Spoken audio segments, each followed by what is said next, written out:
দীর্ঘদিন ধরে অভিযোগ অফিস ফাঁকি দিয়ে দিব্যি আগরতলা শীততাপ নিয়ন্ত্রিত ঘরে বসে হাওয়া খাচ্ছেন আমবাসা মহকুমা ডিডব্লিউ দফতরের অ্যাসিস্ট্যান্ট ইঞ্জিনিয়ার অমিয় রঞ্জন দাস। সপ্তাহে একদিন অফিসে আসেন। আগরতলা শিলচরগামী রেলে করে দুপুর 12:30 অফিসে আসেন এবং শিলচর আগরতলাগামী রেলে করে দুপুর 2:30টায় চলে যান বাড়িতে।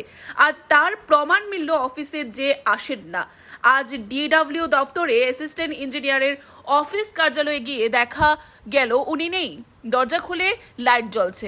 অফিস স্টাফকে জিজ্ঞাসা করলে বলেন উনি ভিজিটে আছেন। এলাকার লোকজন কোনো অভিযোগ নিয়ে গেলে উনাকে দেখা বড়ই দায় হয়ে পড়ে, কারণ উনি কাজের সাইডে ভিজিটে থাকেন। ডিডব্লিউএস দফতরের এক অফিস স্টাফকে জিজ্ঞেস করা হলে যে স্যার আজ কোথায়, বললে সে অফিসে এসে কাজের সাইটে ভিজিটে চলে যায়। তখন সাংবাদিকরা প্রশ্ন করলেন যে আমরা সকাল 10টা থেকে অফিসের সামনে বসে আছি, স্যার কখন অফিসে আসবেন বা আসলেন? তখন অফিস স্টাফ বলেন যে স্যার কাজের সাইডে চলে গেছেন অফিসে না এসে।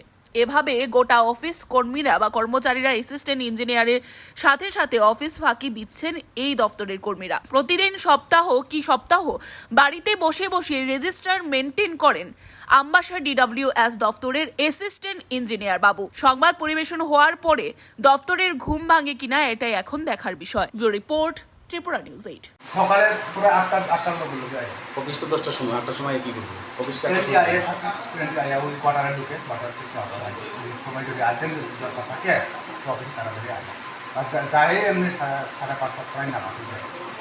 কিন্তু ধরো না 5:22-30 গেলেও তো সাড়ে খুব ব্যবহার আছে।